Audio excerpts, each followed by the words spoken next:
Malaysia এলান চাইছি, আমার কান্দার ব্যাগটার মধ্যে না হইলো 4,000 টাকার মাল আছে, সেই ব্যাগটা নাই, সেই ব্যাগটা নাই। অনেক আমার ঠিকানা টেলিফোন নাম্বার রাখতে পারতাম যে হারা কালকে এটা বার করিয়া তারপরে বেলে আমার বাসায় টেলিফোন করবো। কোন রাজনীতিবিদ আইয়ে নাই কালকে প্রবাসীদের আইলে মাল অন্য দেশে ওখানে তারিখ যে বাংলাদেশে বর্তমান তারিখ যে আসছে, এবং আগে যারা মানে বড় বড় সরকার ছিল, হাসিনা, খালেদা, এরশাদ যারা ছিল, প্রবাসীদের জন্য কে কী করছে এবং কে কী করব। আপনারা যারা প্রবাসী আছেন, কাউকে বুদ্ধি মানবো, তাদেরকে ভোট দেবো। আমাদের এয়ারপোর্টে আমাদের সাথে বেশি অন্যায় করা হয়, বেশি অত্যাচার করা হয়, এটা আমরা বললেও সত্য, না বললেও সত্য। বাংলাদেশ এয়ারপোর্টে তারা মানলেও সত্য, না মানলেও সত্য। কিসের জন্য?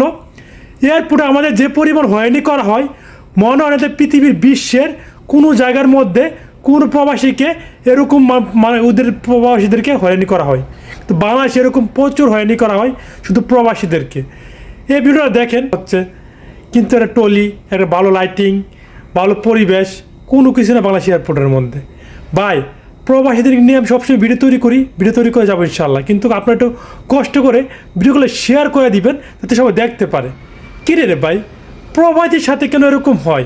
প্রবাসীরা তোমাদের কী করছে এটা বলবা, জাস্ট অতটুকুই। প্রবাসীদের কষ্ট কিন্তু শেষ হবে না শেষ।